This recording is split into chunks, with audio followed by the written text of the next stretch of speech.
Cheers. Welcome to Culture Night, where each week we drink fancy wine and watch movies that are in some way culturally significant. I'm Andrew. And I'm Sarah, and we are back for Season 5, Episode 8. We are so close to the end. Almost there.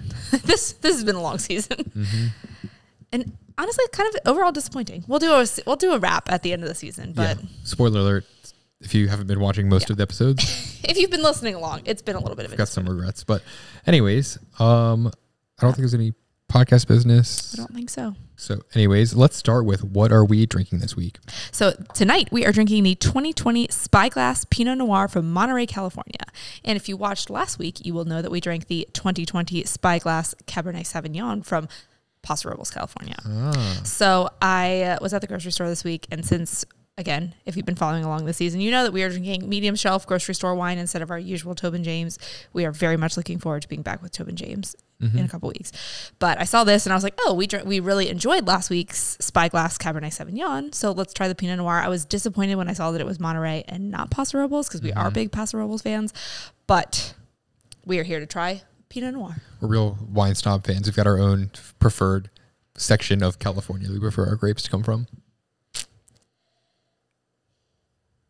A little leathery, I guess, in the nose. Yeah, it's a lot more earthy. Last week was very like right in your face, like tart fruit smell. This one, not so much. Let's give it a taste. Almost like fire, like smoke. Ooh, very light. Does not taste like as much of the nose. Well, I guess I get a little bit of it. Tastes like a campfire in a good way, in like all the best ways of campfire. Yeah, it's very bright, though, and very light viscosity, I would say. Is there a lot of tannins? Do I taste that correctly? I don't know what that means. I don't think anyone really knows what it means. It left my tongue feeling kind of fuzzy, and I feel like that's what tannins are supposed to do. Sure. It almost tastes kind of watery, though. Yes, it is very light. It does not follow the, like, it's see-through, as one of our friends would put it. She doesn't like see-through wine. It is very light as you're pouring it, but I do enjoy it. So we will give you guys our thoughts after the movie once we've really had a chance to fully enjoy it and it's opened up. But now it's time to go behind the screens, where each week you can go behind the big screens of Hollywood and learn more about some aspect of film production or storytelling. I just got so excited about the sound effect. I was about to say, am I going to have to say it? Well, at least it's written out there for you, because clearly usually I can't read it, but got it this time. So this one is inspired by how last week when we watched The Notebook, we were kind of complaining in the after show about how we could see their breath.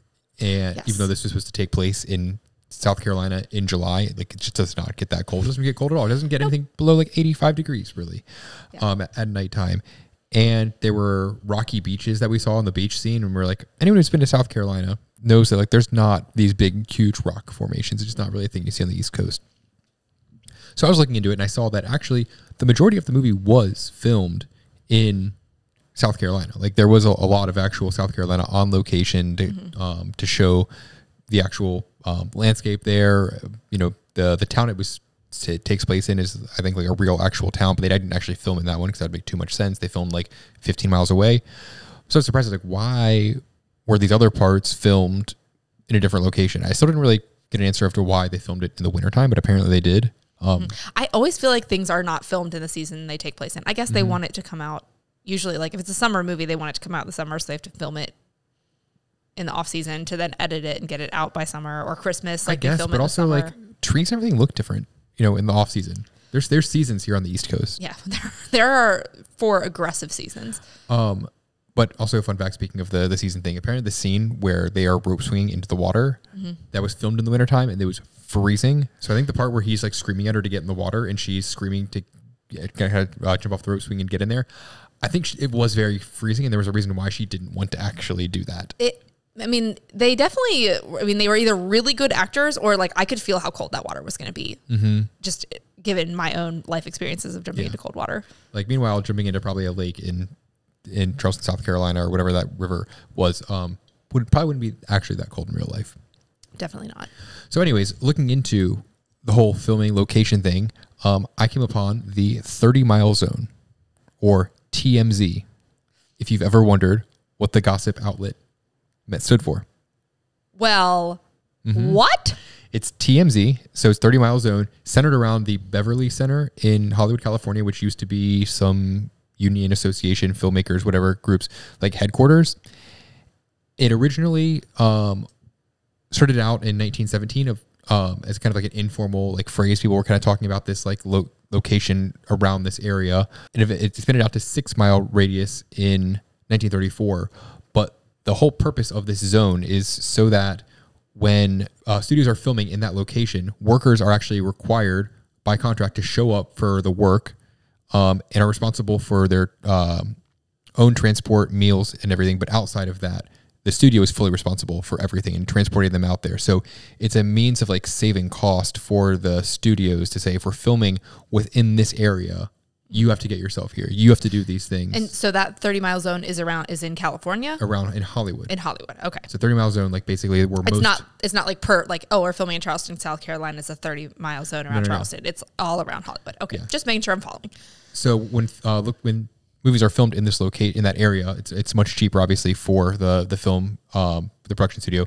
When they need to film out of that location, they might film like some scenes like where they have to kind of show like some big like Eiffel Tower or like various things where they clearly can't do it in California. But otherwise, the landscape there is actually so unique where you can actually film a lot of different types of landscapes and make it seem like you're on Mars, make it seem like you're in a different California city, is a weird place, right?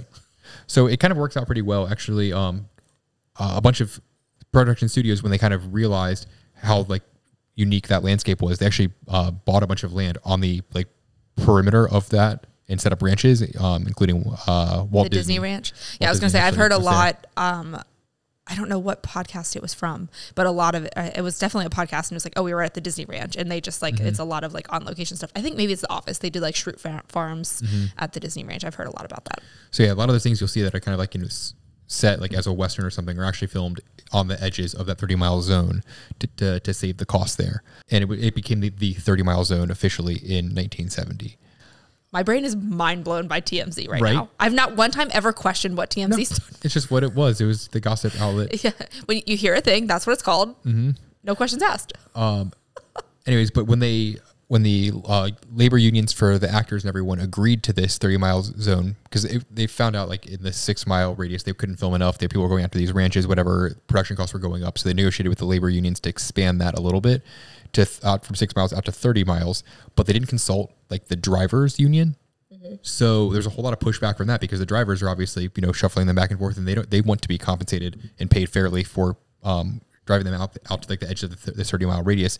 So they are actually excluded from it, and they still get paid the full cost, even though it's like technically within the 30 mile zone, which I found interesting. There are a couple places that were negotiated in 2010 that are just outside the 30 mile zone, which I was looking over the list and I was actually really intrigued because one of them, let's see, they list like a state beach. One of them, they list Ontario International Airport. And I was like, what? Canada? Actually, Ontario, California. It's like 5 miles outside of the zone. Okay. But I was like really confused. I was like, okay, so they just like picked a couple random places to do this. Interesting. And the Los Angeles County Fairground is also a common one that you see a lot of things filmed at that's technically outside the zone. Other cities to try to kind of, I guess, get studios to come film within their city and get more exposure for the city, tourism, everything like that, whatever to show up on the movies. They offer like tax breaks, everything to kind of offset that cost of the union cost and everything like that. But still, if something can be shot in California, such as like the beach scene or something, they will still film it there, which is frustrating when the beaches look absolutely nothing like what you would expect to see on the East Coast. Yeah, I feel like they could have framed that shot to not get the rocks in there. I mean, I think there was enough open space in certain directions where you didn't even need to see those because if they were in Charleston, South Carolina, they were near enough to the beach that they know that that's not the same. Yeah, it's very pretty, but it's not South Carolina. Interesting. So anyways, that is the TMZ. Well, I did not know that that's where that behind the screens was going to go, but as I was researching, I was like, oh man, that's actually going to be really good. And I'm glad you brought up the whole tax break thing because I know that like Wilmington, North Carolina is a big place where they shoot a lot of things, especially like for East Coast beaches, beach towns. Like it's going to be look a lot more like the East Coast than California, of course. And I mean, obviously people film in New York all the time. Like you can't just replicate New York City. There are some times where you need some New York City. And I mean, I know there's been a lot of historical stuff filmed in Richmond, Virginia. And that it makes sense that people would still want to do filming in the actual locations or close enough locations to what they're doing in California. And I'm assuming they wanted to do this beach scene also, even though it didn't look great, just because it was probably marginally warmer in LA in the wintertime, running in a beach and jumping in everything and doing like that than it was in South Carolina in the wintertime. But I'm going to also just like hop in with a really quick early fact snack. Apparently that scene was almost not in the film at all. So maybe it was like an afterthought too. I didn't read the whole blurb about it because I wasn't actually planning to include it in my fact snacks, but I did see that I think the director fought really hard to keep it in there.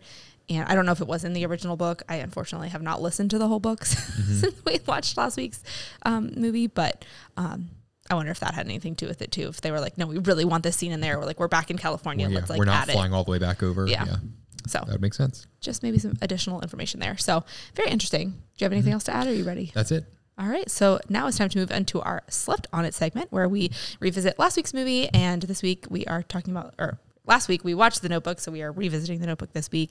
And does your rating change after sleeping on it? You rated it an 8.4 and I rated it an 8.1. I don't think so. I think it's 8.4 still kind of holds. I still, enjoy it. It was still good, much more on the ROM side than the COM side. Yeah, I could maybe move it up a point or two, like 8.2, 8.3, but I mean, it's in the 8s. It's solidly in the 8s. It is just a classic. If you haven't seen it, I don't know what you've been doing because it's been out for 20 years, but it is a quintessential rom-com for sure. It's a pretty good movie. All right, so now it is time for some fact snacks. All right. So obviously there is probably 8,000 fact snacks out there because this movie is, like we said, a very big part of the rom-com world. But I just tried to keep it to just a couple that I thought were interesting because there was just a lot of information out there. So first of all, it is not only is it based on a book by Nicholas Sparks, if you didn't know that, but it is also inspired by a true story. And it is Nicholas Sparks's ex-wife's grandparents. So follow that down. But he apparently, a lot of their relationship is similar to what happened in the story. And he was just inspired by how their like kindness and compassion for each other and like coming back together despite all of life's hardships. And so he turned it into the story, which I thought was very sweet. But I mean, I also feel like there were probably a handful of people that had maybe not to the like grandiose nature of the house and like all of that stuff, but just all that, in that time period, come apart, come back together. Stick together. Yeah, I think also it kind of has some slight like Romeo and Juliet type things of like different classes. And, and I also classes, but I guess whatever couldn't be together. Classes, I think. I mean, Romeo and Juliet, they weren't really classes; they were different families. Yeah, and I definitely feel like class was probably a lot more important back then. I think if you're of a higher class, you're still gonna think it's important now. But anyways. I digress. My next fact snack is that Ryan Gosling was chosen for the part because he wasn't considered handsome enough. Like he was just kind of like a average person. And whatever article I was reading was like, now that he's considered one of the like sexiest man alive, or I don't know if he actually has that title from whatever magazine does that, but he was not particularly handsome. And all I could think of was Ken and just Crazy Stupid Love, like all of those rom-coms that he's in now, that he's definitely a stud. He's kind of a goofball, but like I think also the more like money you get from Hollywood, eventually you get like a personal trainer, a lot of these people, and they just become absolutely shredded and like just, the little bits there, like healthier faces, the makeup and everything like that kind of makes him into that. But I still think he was kind of already on that, genetic train anyways. Oh, for sure. Also, I thought it was on the note of Ryan Gosling, they filmed everything out of order. So they did the like later love scenes with the house first, and then they went back and did the kid stuff. And I'd actually seen a reel on Instagram that was Rachel McAdams talking about the blue dress that she wears when they're in the boat, and it fit her perfectly when they shot it. But then they told her like, after Christmas, we're going to film this, like the younger stuff. So like eat a lot, like add a little bit more like to your face, like give that fuller, like younger look. And like her dress didn't fit because she'd gained weight, but Ryan Gosling had to lose 20 pounds to look like younger for his character. So like she had to, I guess, gain more like face weight. Not that you can like tell that where to go, but and so like her dress didn't fit and he had to lose all this weight. And I'm just like, the commitment that actors have sometimes to those things is just very impressive. My next fact snack is that Ryan Gosling also, he apparently took the part really seriously and like really leaned into how Noah learns carpentry and like does the house. And he learned carpentry himself and even built the table that Allie and him have dinner at in the house when she like comes back to visit him when she's engaged, which again, commitment to the role. We were kind of talking about that last week. I wonder if he did it with hand tools or if he learned it the more modern way and built it that way. But I don't know. Still. I mean, it's a cool skill to pick up for a part. Yeah, I was gonna say, I feel like that's half like I'm getting into character and more I have an excuse to do this now. Right. But I mean, there are worse things to pick up when filming. And my next fact snack is that apparently that Rachel McAdams and Ryan Gosling didn't really get along well with each other. Very similar to Noah and Allie, like lots of fighting. And this article said that Ryan Gosling apparently was heard saying like, can we get another actress to read for this? Like he just like, they were not getting along. But then apparently too, they went on to date each other for several years after the movie. That tracks. So I don't know. Again, they're snacks. They're not full meals. I don't deep dive these. I don't know how much of this is true, but I do think that's interesting. And, if they were really bickering, then that really leaned into their characters. And then my last fact snack, I do know we love to talk about like who is considered for roles in movies. And again, I don't know how true this is, but apparently Justin Timberlake and Britney Spears were considered for the parts in this. That would have played a lot differently. It would. I do feel like, Britney Spears is from, where's she from? Tennessee? Sure. She is like definitely from the South. I hate that I can't think of where she's from off the top of my head. And Justin Timberlake's from Memphis, and Britney Spears is, I don't know, she's a very Southern girl. She's from somewhere. That, yeah, you're right. That I do feel like they would have fit into the vibe of that Southern character. I definitely think they chose the right people for this role. What was that movie with Kelly Clarkson and Justin Guarini? From Justin to Kelly. Sure. I've never seen it, but I know what it's called. I know that I've seen it, but I don't remember like much of it at all. I just remember like being kind of bad. I heard it was terrible. That I just imagine it'd be kind of like that whenever people talk about like those, pop stars or whatever being in like a movie together. I'm like, I don't think this would have the legs that it did with Ryan Gosling and Rachel McAdams. But also I did read that apparently Jessica Biel also read for the role, which I thought would have been interesting because they were also considering Justin Timberlake and they are now married. That would have been a cute little matchup and probably would have read better than him and Britney. But apparently Jessica Biel was also filming Texas Chainsaw Massacre at the time, and she did the audition covered in blood. Well, I don't know if she just like happened to be there and they were like, oh, read for this part. Into character, just slicing people up. Yeah. So just a little bit of fun extra stuff there. So that wraps it up for my fact snacks. Again, there's so much information out there. Lots to know. I had one fact snack, and that was the house that he restores actually is like a real mansion and in South Carolina. And for all the shots where they show it dilapidated, it's all CGI. It's in very good state now. It looked very CGI. Also, something I meant to look up is the house they're in at the end, the like nursing home. Is that the house that they turned into a nursing home? Because it looks so much the same. You know what I'm talking about? Once thought about that. I don't think so, but it might be. Yeah, I don't think it is either. But every time I question it every time, and I always mean to look it up, and I always forget. So you never know. Maybe one day we'll revisit this movie and fact snack it. I doubt it, but we'll see. It wouldn't seem very practical, but oh well. All right, so I think that wraps it up for The Notebook. Do you have anything else to add? I don't think so. That's it. Yeah, it was a great one. This might end up being the best one of the season, but we will now move on to tonight's movie and see if this one gets any better. What are we watching tonight? We are watching Crazy Rich Asians from 2018. It is rated PG-13. So let's hop in our time machine back to 2018. Where the top 3 movies released that year were Black Panther, grossing $700 million, Avengers: Infinity War, grossing $678 million, and Incredibles 2, grossing $608 million. It's a lot of millions. It is a lot of millions. Meanwhile, Crazy Rich Asians was all the way down at 17th, grossing only $174.5 million. What a bummer. Change, But I will also say, when I was looking this up, I can't remember exactly how many off the top of my head, but there were like 200, almost 300 movies released in 2018. The one in last place grossed $301. So dang. I don't know where this like a YouTube video. I don't know where this website is getting all of its information from. I try to use the same one. It's thenumbers.com. I just used that for the first time we did this. And I'm like, I'm just going to use the same website every time to make it consistent. But I was like, because that was the year we had Movie Pass. So I was like, I'll look and see how many of these like movies that we saw. And I was like, I'll just scroll all the way down the bottom and go up. And I was like, never mind. I'm not going to read through 300 movies. So, and then I was like, how much did this make? $300. $301. I don't want to shortchange them. So anyways. Like I say, there's been like, most like wedding videographers make substantially more than that. So yeah, some movie on a video basis. So anyways, Billboard. Sorry, yes, I cut you off after talking about the movies. Billboard Top 100. The top 3 songs released that year were God's Plan by Drake, Perfect by Ed Sheeran, and Meant to Be by Baby Rexha featuring Florida Georgia Line. Meant to Be is still like a great summer song. And I have to say, I do not know that Drake song, like at all. Me neither. And I feel like I probably know the Ed Sheeran song, but I don't. I feel like I'm always like, I see the title on the radio and I'm like, oh, that's what the song is called. But I don't ever think that that's what it's called. So I definitely know it, but I don't know it based off the title. Sure, I probably do know it too then. Have you seen Crazy Rich Asians before? Yes, I've seen it many times. I have seen it once, probably in like 2018, 2019 timeframe. I don't remember much about it. I think it takes place in like Singapore. And is the Asian guy the same one that's in that Emilia Clarke yes, Last Christmas movie?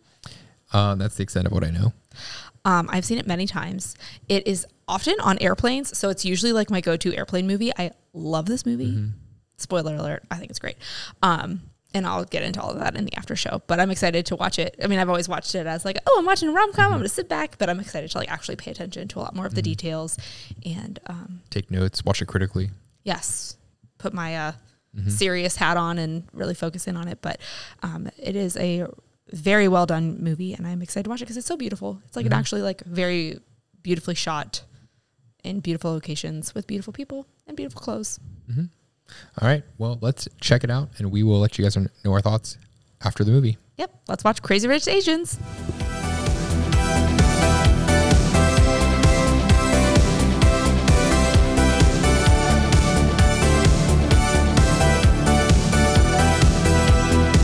Cheers. Cheers. Crazy Rich Asians. That was fun.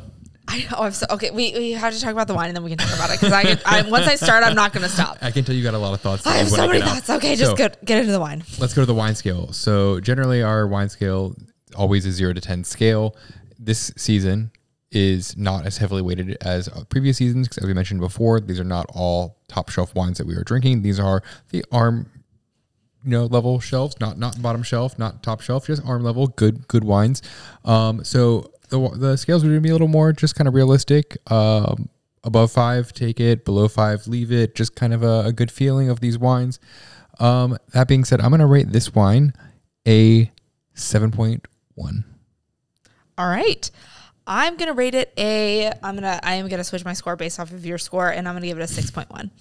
I only bumped it up from a 5.8 to a 6.1 because I did enjoy it. It didn't like get better. It declined maybe like a scooch, but like see, I thought it did get better. For me, it was just like I thought it was great when we started it. I've not notoriously been a big Pinot Noir person, although I think all the Pinot Noirs we've had on the podcast have been excellent, and all the other Pinot Noirs I've had in my life have been pretty terrible. Yeah, but this one I would go back to. It didn't get. It's not super complex. We've had much more complex wines. It was delightful, not too alcohol forward, very tannic, if that is a thing, like feeling the whole like cottony mouth type feeling. One day we'll learn actually what tannins mean and we'll commit it to memory. We are wine professionals. And I liked the lightness of it. Very drinkable, just a very enjoyable wine. I don't love something that's like super tannic, like makes me feel like I need a glass of water like after every sip type thing. But overall, a good wine. Would highly recommend if you're looking for just a good, I'm going to watch some RomCom wines, the Spyglass 2020 Pinot Noir. Yes. It was very earthy, and I'm a big earthy wine person. And so I really enjoyed that about it. I almost got some like bark, which love a good bark. I hate saying stuff like that. I really do, because it just doesn't really make sense. But as I was drinking it, I was like, this tastes like dirt and bark. That is what I'm getting. No, I get it. I do enjoy those characteristics in a wine, especially more so than like something being too sweet or just tasting artificial or anything like that. Yeah, sorry, I'm just already thinking ahead to my movie score. All right, so let's go into that. We'll go with the movie rating out of 10 before we go to the description. So movie rating out of 10, I'll let you go first. Okay. To not dissuade you. So the score that comes to mind is a 7.9. but I just love it so much that it feels like it should be more than that. But I also think like the Culture Night score should be different from like, personally, I freaking love this movie. Do I think it's like a 10 out of 10 and like for everybody? No.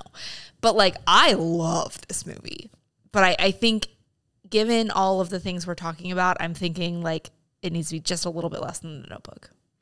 Yeah. I think I'm going to give it an 8.7. And then now you blow my score out of the water because I love this movie so much. I want it to be. You can't overthink it. I overthought it for sure. I really enjoyed it. I think especially we're comparing these as rom-coms, I really did enjoy this. Much more comedic than The Notebook, much more enjoyable. I loved all the complex storylines. It wasn't just super cookie cutter. It was definitely so different in so many ways. The main thing I'm docking it for is I thought that, and obviously they had to do just like a whole lot of like Asian casting. And I think that they, in some cases, may have just like cast people just because they were Asian, not necessarily because their acting was great. Especially I think towards the beginning, there were some scenes where I'm like, I can tell they're reading off of a script. And I think that it just was the acting I didn't feel a lot of it. I agree. I think that was my biggest docking point is that the acting wasn't always believable. Like you said, it felt like they were just reading from a script. When the acting was on, it was on. Yes. Like the good I will actors, say, like it was clear separation. Henry Golding, main character, Nick Young. I don't even have words. I love him so much. But I have more thoughts, but like I think the acting was what was really keeping me up from being higher. But now you make me second guess myself already. And like I get it, like it is the calm part of rom-com, and some of those like things are kind of cheap, like, but a lot of the extra characters out there were like extras.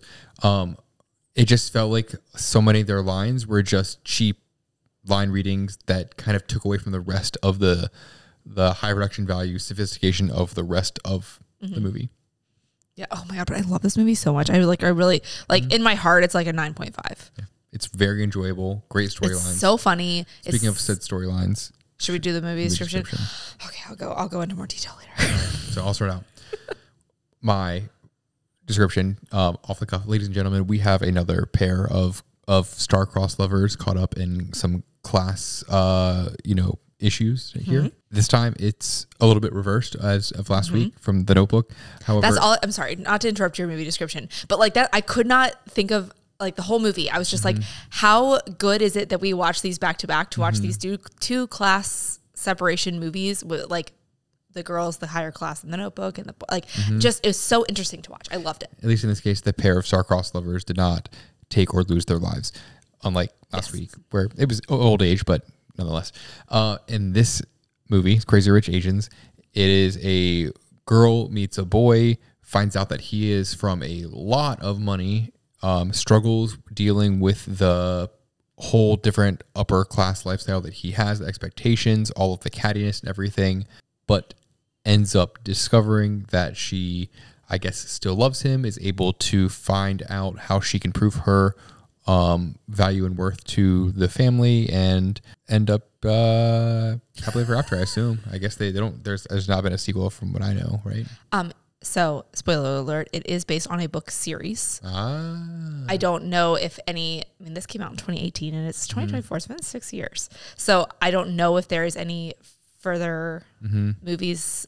I think there should be, but stay tuned next week for Fact Snacks because I'm gonna be looking into those for next week. But not my best description, but it's one of them. I don't know. It's probably going to be better than me reading this because now it's time for the description according to the TV, aka Netflix this week, because if you are looking to watch this, it is on Netflix. When she joins her boyfriend on a trip to his native Singapore, Rachel Chu discovers his family's luxurious wealth and faces his disapproving mother. Wait, does it say who he is in this description? Or no, it just says Rachel Chu. But it keeps saying he. Yes. When she joins her boyfriend. Her boyfriend, okay. Yeah. I've read worse, I've read better. Yeah. Leaves a bit to be desired. I could do a lot more adjectives describing. I mean, I've read a lot worse. So like it tells you what the story's about. Yeah. But they clearly weren't going for word count or adjective count as we've seen in the past. I missed the adjectives. I gave them a hard time for a while, but I really missed Makes it a lot more entertaining for sure. Adjectives for sure. Okay, so was the movie what you expected? Yes, I mainly remembered the whole thing of it. So, going into it the first time, if I can remember back to the first time I watched it, I would say not so much. Same. I don't know really what I expected. I guess expected a bunch of just more comedic than any of the romance, like love storyline. All I knew was the title and that it was good. I just assumed it was going to be much more funny and off the wall, just with such a crazy, like, funny sounding name for a movie. So I mean, I don't specifically remember, but I can guarantee you, like, the lavish lifestyle that these people lead was not at all, like, I didn't realize how over the top their lives were when I watched this the first time. And I think what endeared me to this movie so much is just like, it's a movie that takes you out of your current life and takes you somewhere else, which is what I think you want from most movies. Takes you to Singapore, which is very different from at least from where we live. Very different from here.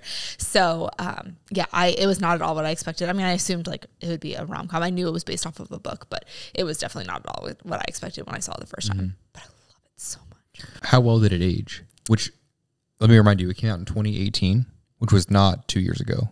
It was 6. It's 24. 6 years ago. Don't make it more than it needs to be. It was almost 7 years ago.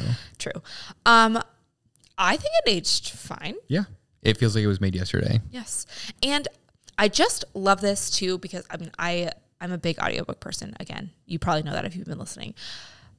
But I've listened to a lot of books, and I feel like we are just starting to get these more like diverse, like, whether it's like class stories or cultural stories. And I just feel like this, like, obviously based on a book, which I haven't read, and I was looking it up on the library app because I'm totally need to like listen to the whole series because I'm obsessed. But I feel like it's becoming more of what the books that I've been seeing are about. And I love that it's not all just like white man, white woman. Like I like that because that's not life. And just like seeing this whole cultural thing, I love the story. I love learning about this other culture. I want to eat a lot of the food they're eating. You like culture? I love culture. Man, this is Culture Night Pod. You've come to the right place. I know. I was really excited to talk about the Asian culture. But I don't know. I just feel like it's just such a good movie. And I think it was so needed. And this was even before all of the, like, I feel like the last couple of years have been a lot more of a cultural shift in, like, you know, making things more representative of the people around us. And I just feel like this is such a good movie. Oh, it's so good. Yeah. And I did appreciate that it wasn't like a caricature. Like, to an extent, I think it was like characterizing some relationships and things like that. But I think it wasn't the traditional, like, cheap Asian jokes that you might see in most movies, especially like going like back in time. Let's talk about how this season started out with Breakfast at Tiffany's. Right.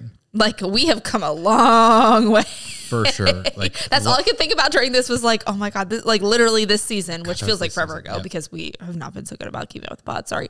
But like, we have come a long way from the 1960s. Much less cringy. Yes. Much more entertaining, better story. More authentic. For sure. So good. Could it be made today? Did we talk about that one? I mean, we feel like it was made yesterday, so I assume, if I don't see and hopefully there will be a sequel, because like we all saw that Astrid look at the end to that other dude. We're all here for it. Did they say the title of the movie in the movie? They said Crazy Rich. They said Crazy Rich. I don't think they ever said the word. I'm honestly glad they said that. But they did not say the whole title. Yeah, I feel like that whole line was meant for the trailer. For sure. And I will report back when I finish listening to the audiobook of whether or not they say it in the book. Can't wait. Just the title, fifth movie. Yes. Yeah. I think they could use a more descriptive word than crazy, because these people aren't just crazy rich. They are like batshit rich. Like not even a word to describe how rich these people are. Rich. They spent $40 million on Colin and Araminta's wedding. $40 million. I know how much we spent on our wedding, and I thought our wedding was pretty fabulous, but like that's a order of magnitude. Yes. 2 orders of magnitude. Yeah. Whole lot of money there. Yeah, I can't really think of any other good titles for it. But I also feel like there's something about the title that almost like leans into the humor of the story as well. Like the overtopness, like the family dynamic, like how, you know, they are having this dessert in this cafe in New York City, and all of a sudden his mom in Singapore knows what's going on. Like I feel like something about the title just really like leans into the comedy of what their lifestyle is like. For sure. Yeah, I think it definitely makes you approach it more with like a comedic eye, and makes it kind of, you understand a bit more the jokey nature they were going at. After, I can't really think of any other better titles for it. No, I'm here for it. Were there any actors that went on to do bigger things? I don't know where this falls in Henry Golding's trajectory, but Last Christmas, I believe, came out after this. I think so. And I love him. Yeah. And Constance Wu, who plays Rachel, she was in Off the Boat, but I also don't know the trajectory of her career. Awkwafina has done more, but I'd also recognized her when I remember seeing this for the first time. I'd be like, oh, it's Awkwafina. Ken Jeong is, been from around Hangover for a long time. Been a lot of things. Jin Yang, played by Jimmy O Yang, from Silicon Valley, was in Jinx. this. Which is also funny because in both he uses an Asian accent, but he does not have an accent in real life, at least from what I've seen from his stand-up comedy. Which is really funny. You've told me that, and I don't know that I've ever actually seen him talk, but I know him from Silicon Valley and from this. Maybe he actually has an accent, and during his stand-up, he puts on like an American accent or something, but it's... Maybe he's just like got a bag full of tricks. Yeah. And there might be others that we're missing, but those are the ones that I took note of. All right, and the next one is Rom versus Com. What do you put the percentage at for this one? I think this one was a pretty good balance, like a good 50-50. That's exactly what I was going to say. I especially like, I feel like I've seen it enough that some of the jokes don't land quite as hard as they have in the past. But the fact that like you were laughing so much was kind of my radar of, okay, this is still as funny as I think it was. I think if I was like from a Chinese background, it would probably be even funnier. I think some of the jokes didn't land as much for us, just not knowing some of the family dynamics, some of the references they were making. But I still found myself laughing at a whole bunch of things. Yeah. And I think it wasn't also just like all like Chinese humor or girl humor, but there was like boy humor. Like I feel like it was jokes that landed for a wide variety of an audience. And I think that's also what makes this such a great movie. Still not like being too silly to not give a good like romantic story. Yeah. And because I was on the fence. So backtracking just a little bit, we had a really hard time choosing a 2010s rom-com because there are so many good movies that came out in the 2010s. And I polled my friends, like, give me your top three, because I just kept looking and I was like, oh my God, I love all of these. But we just kept coming back to this one. And my biggest setback from trying to choose this movie, I've kind of been the one driving like which movies we're going to watch because I've seen most of them, or not seen most of them, but I've heard a lot of them, was I feel like in a romance, like they meet and then they like, it's the whole movie is the trials and tribulations of them falling in love. But like he walks in the very first scene, or, not in the first second, but like, they are together from the start. And I was like, it's not about them falling in love. Like they've been together for a year. Like that they already have like a firm relationship. That I was like, I don't know how much of the romance is going to come out of this, because they're already together, but like, yes, you have to deal with family drama and that's real life. But like, I didn't know how much like you were going to really feel that like romance feeling, but I still definitely got it while watching it. Definitely like breaks the cycle of the cookie cutter. Like, oh, I don't like him. Do I like him? Oh, I love him. Oh, but this one like disagreement, miscommunication. Oh, I do love him. Like type like cycle you generally see. It was interesting seeing like starting out with them already like being in a relationship, already being on solid ground, and then kind of like going through. Yeah, because I feel like so many rom-coms, like you get to the point where they're like, okay, we're definitely in love, and then the movie ends. But just see like, okay, we love each other, but like there's a lot of drama still that comes after that, and like how you work through that as a couple, I feel like is something that is really refreshing about this for sure. Yeah. What impact do you think the movie had on pop culture? I think it was a big one. I think the fact that it was an all Asian cast was really incredible, and just like the production of the movie is something. I think it also kind of showed you don't have to have like white person falls in love with white person, traditional relationship, like same stale storylines to have like a hit rom-com. Like you could, even though, you have so many like of traditional of the movies are, just so white based, people are still going to like want to watch this, want to see this, are still going to enjoy it, even if most of the movie base watching it or not all of it is Asian. For sure. And I feel like, a lot of times as a white American, like you're like, oh, I want to like see myself in the story. But like I am a woman that fell in love with a man, and like there are other types of love stories, and those are starting to be more portrayed more, which I love.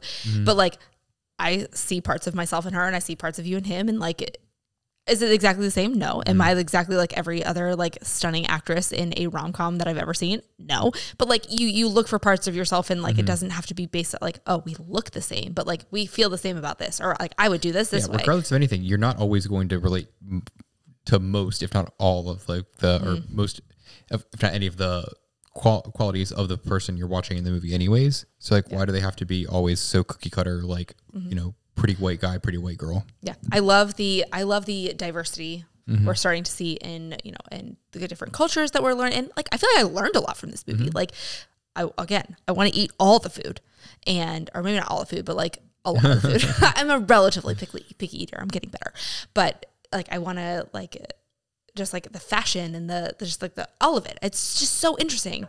And I just love it. Yeah. I can't even, sometimes the words escape me. More storylines to be there. And, you know, there are only so many times you can retell the same story over and over again. This at least allows more just fun movies that we can watch. It's so interesting. Do you feel cultured after watching it? Yes. Like, I feel like actually cultured, not just like pop culture. Like, I feel actually cultured after watching this. Yeah, for sure. I think I'll feel more cultured over time as we see more movies, hopefully like this, or at least breaking the traditional mold. Yeah. I will say, given that it's been 6 years, I feel slightly disheartened that I don't know. I mean, maybe I've just been like disconnected from pop culture because we're like in the trenches of like young children and all this stuff. But I feel like there hasn't been something like as significant as this. Like I remember when this came out being a big deal, and I kind of hoped there'd be like a little bit more like cultural interest, or at least a sequel 6 years later. Come on, people. Yeah. Main thing I remember when it came out was just the very, you know, eye-catching title. Not quite as eye-catching as what was the movie? Diary of a Mad Black Woman. Oh. I remember seeing that at the billboard at the mall, like seeing that on the movie theater thing and being like, that's not certainly a title you don't like see every day. And this one with like, you know, such an eye-catching title of like Crazy Rich Asians.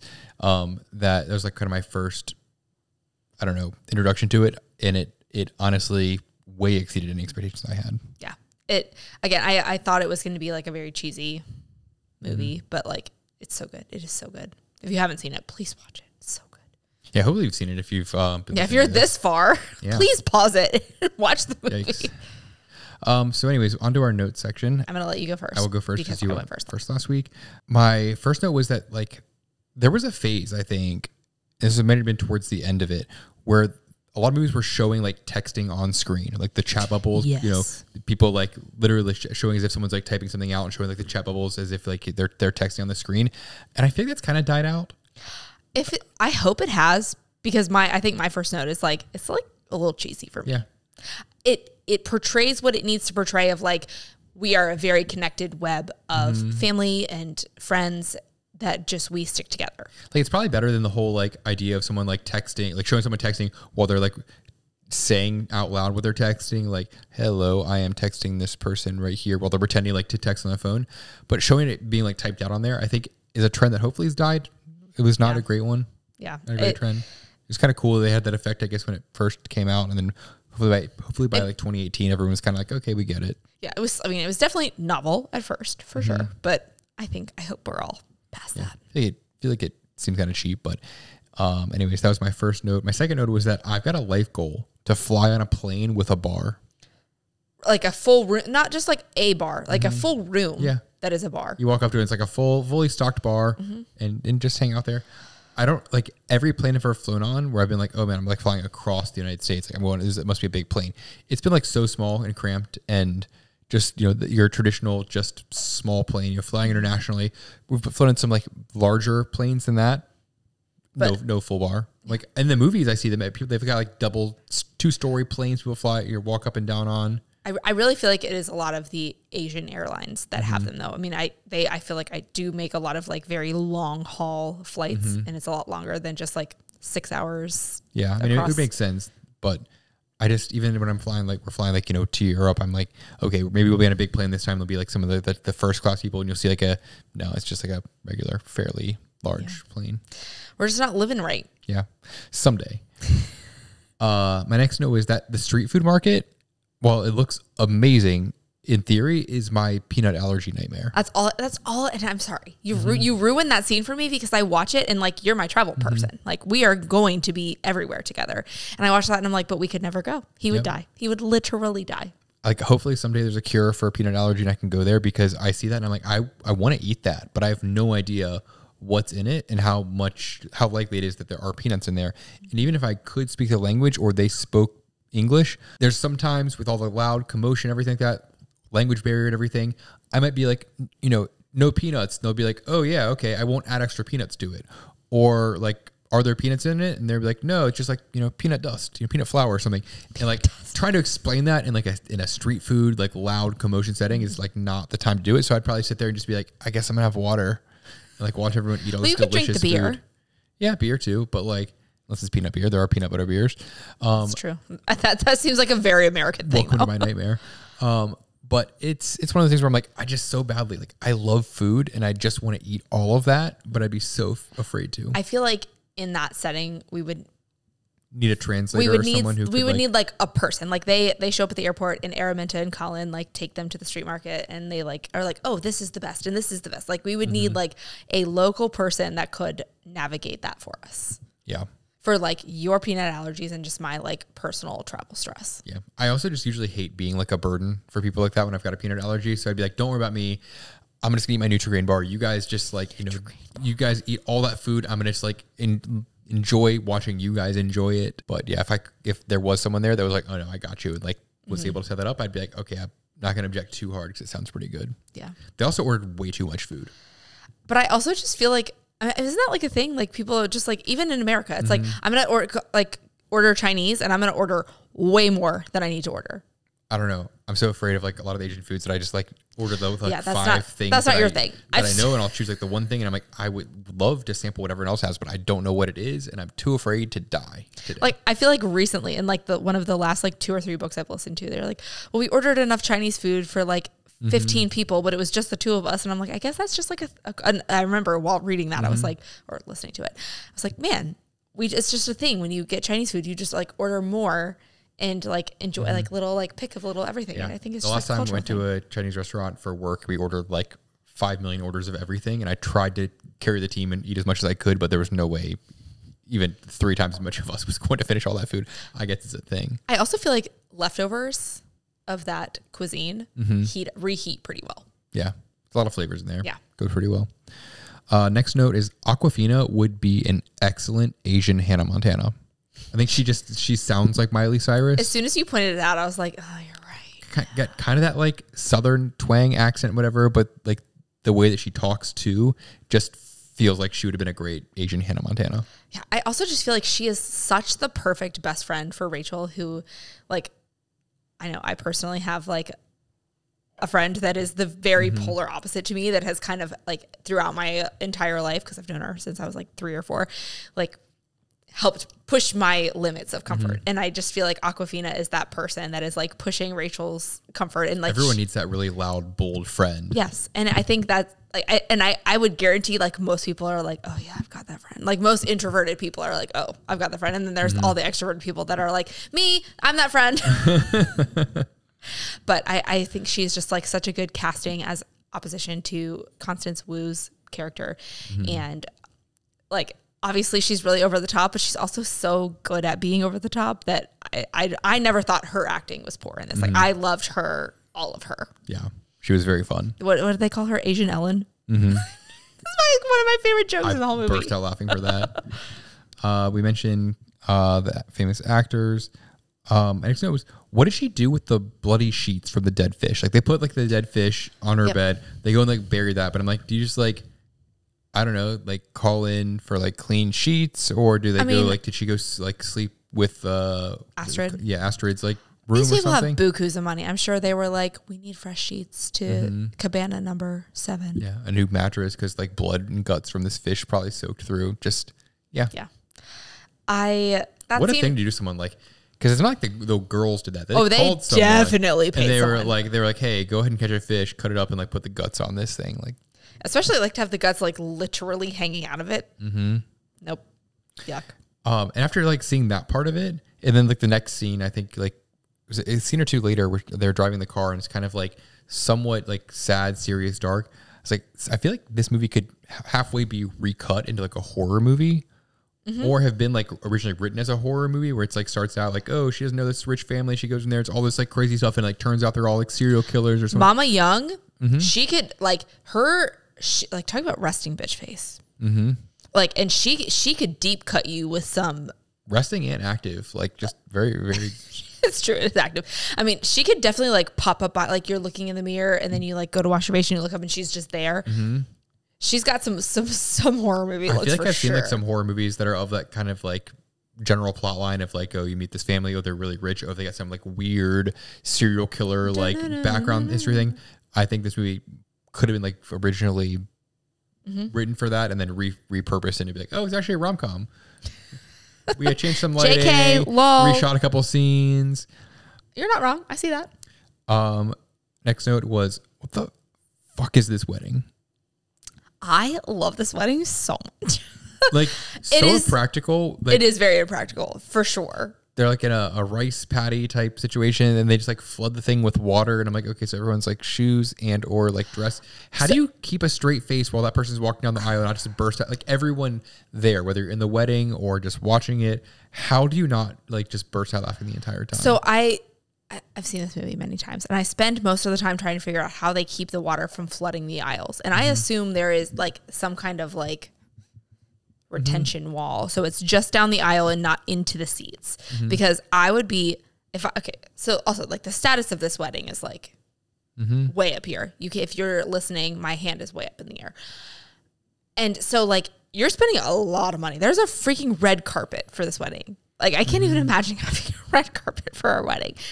That like you're not just gonna like get everybody's clothes wet, especially for a dude. Like your like shoes and socks and pants. Like I mean, they're rich. They probably have like changes of clothes, but anything, even still, like just having to walk through that. And her dress. I mean, obviously she's gonna have like 7 dresses because you know rich people do that. But the bridesmaids were still wearing the same dresses. Like the grandparents being like, why are you the way that you are? What is going on? Right. But I mean, I think it's all just like a flex thing of like, I'm going to spend this much money. I'm going to be this over the top. And then like, I mean, you saw that the actress at the end is like, I want to spend double the amount. Like it's just a pissing contest. Yeah. It just seems like a weird ceremony to like start like a life together or anything. I could see the reception being, you know, off the wall and flexing and everything, but the ceremony itself, a smaller group, just felt weird. Oh, for sure. And I get it. It was kind of like a whole funny part of it, but I just. Oh, but I love that scene. They're like whispering, I love you to each other. But like in the soundtrack to that ceremony, I did not cry this time, but like I have cried in that wedding ceremony because the way that song is sung with the like dramatic pause when she like steps into the water, which is over the top, but like so the like dramatic pause. And again, like having been in my own wedding ceremony and just remembering that like feeling of anticipation. And you see, especially in the first scene, like Colin and Araminta are like in the street markets, like just hanging out. Like you can tell they really like each other. That like I just love that scene so much. It is over the top and it is like extreme, but there are so many parts of it that I really love. And my last note was that at the end, the engagement ring, his mom's engagement ring, whatever, it's like the most impractical ring ever. It's and so such a large gem, a big emerald. I'm like, well, what are you going to do with that? Let me speak to this as a woman that wears a diamond ring. And like, no offense, it is nothing compared to that ring.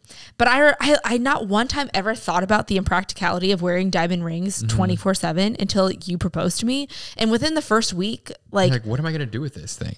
Like it got caught on so much stuff. I remember being in physical therapy for like a running injury and I broke the like exercise straps that you use to like exercise your legs because my ring like cut through it. And it was just like things I'd never thought about before.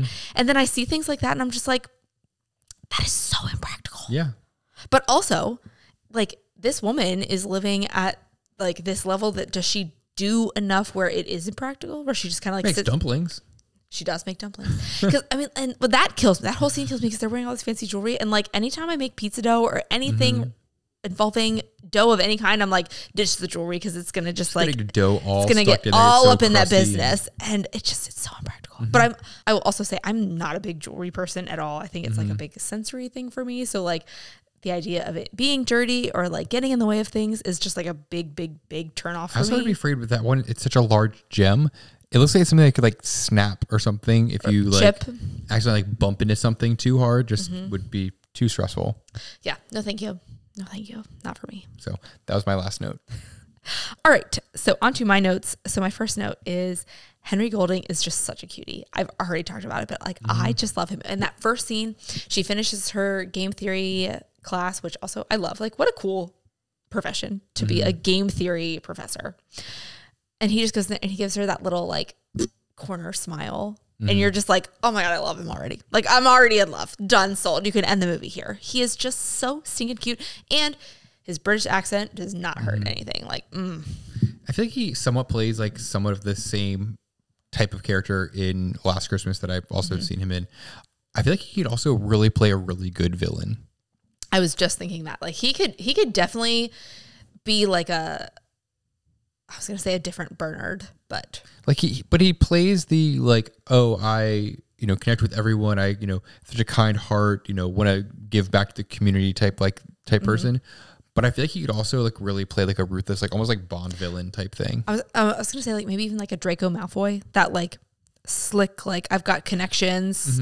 Like, yeah, my father is like, yeah. The like preppy boy, like I've got the money to like back my bad behavior. Yeah. Do you know who my parents are type thing? Oh, but I still love him so much.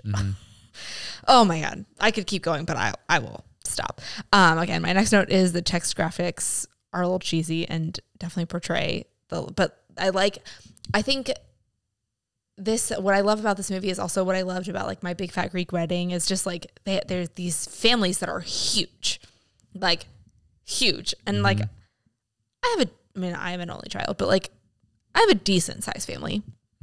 But like to see these like interconnected webs of families and like My Big Fat Greek Wedding and just like how their culture kind of, this is important and this is important and you need to know this and you've got to like send this right away. I just, as cheesy as the actual graphics were, I do think it is a very quick way to say, to immerse you in the movie and the culture and what this family's life is like and the people in this. Are you talking about like the like location and year type thing?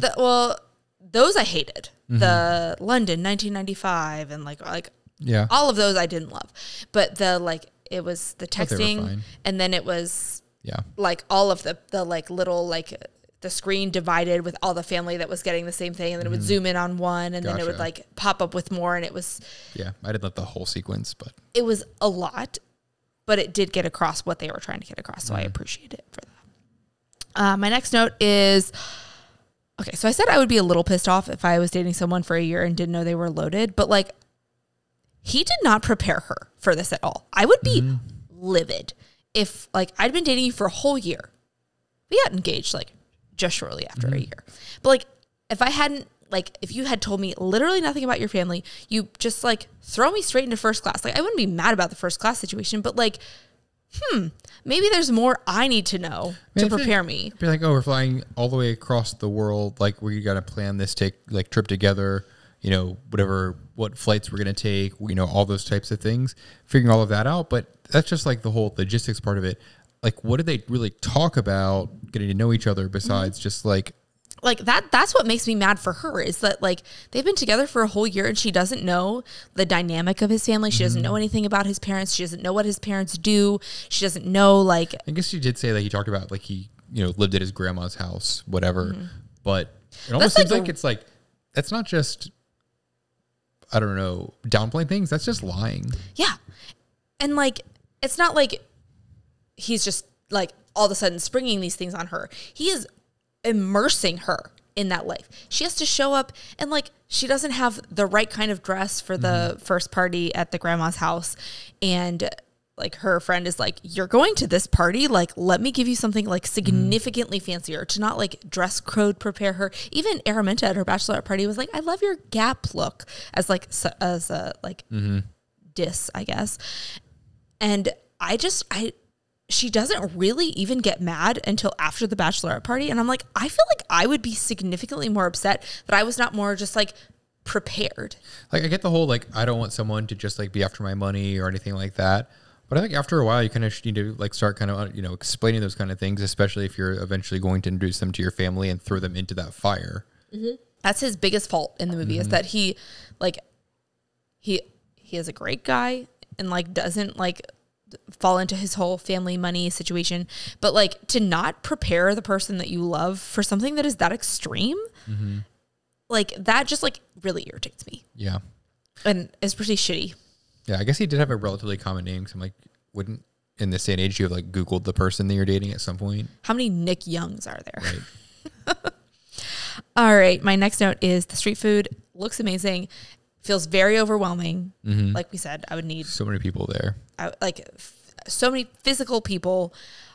I wouldn't even know what I was ordering. So that feels kind of stressful that I would definitely feel more comfortable having someone being like, try these foods. This is what they are. Come to this place. Here's how you order it. Here's what you want. Here's what it is. Yeah.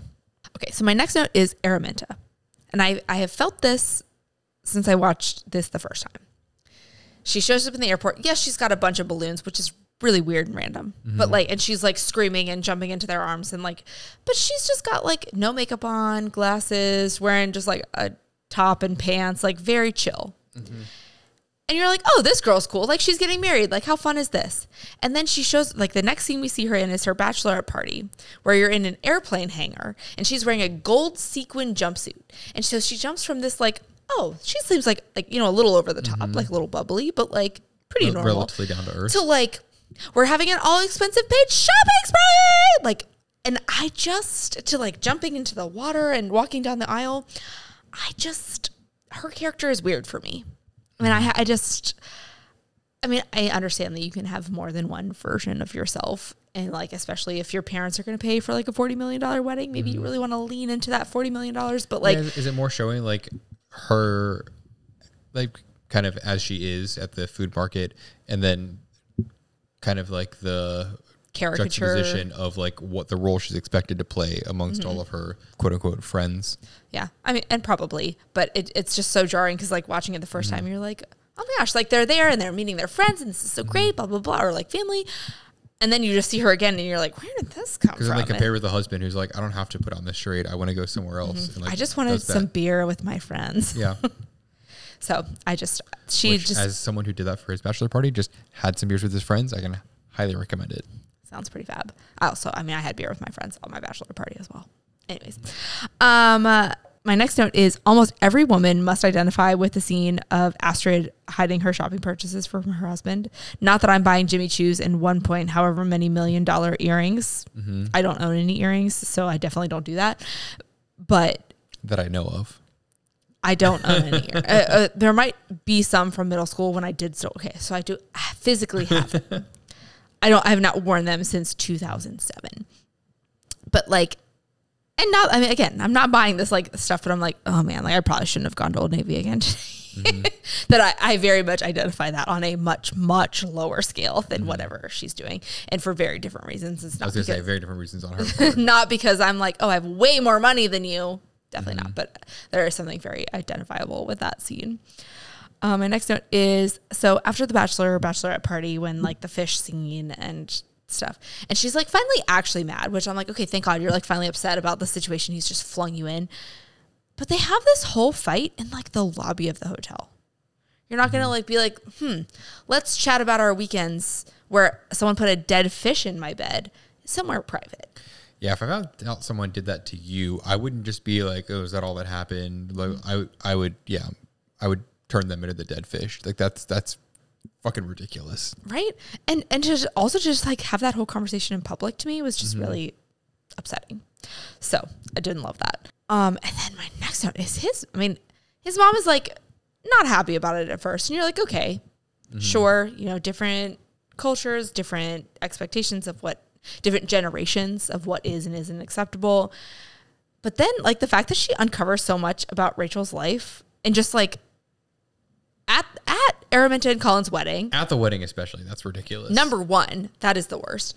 Number two, like stuff that Rachel didn't even know about. And of course, like the mom didn't know that she didn't know about all this stuff. But like, I also don't feel like she seemed mad enough about finding out about that situation. She just kind of seems like, oh, what was me? And I'm like, no, like you had a pretty big, like, this is a life-changing moment for you. Everything you thought you knew is different now. Like, you should I feel like the mom would have wanted to avoid any sort of like confrontation at a public place like that, and would have wanted to like carry this out, like, you know, in private or something, and have her just disappear.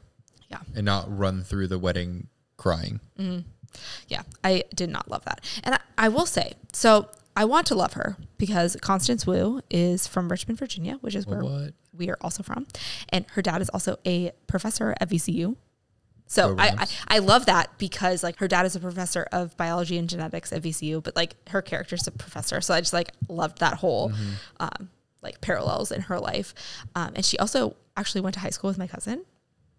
Oh, wow. Yeah. She, I don't think they were the same grade. I don't know if they were, I don't know like what they were. I've definitely like heard her like, oh, like, did you hear Connie Wu was like in a movie like with some of her friends? And I'm like, what?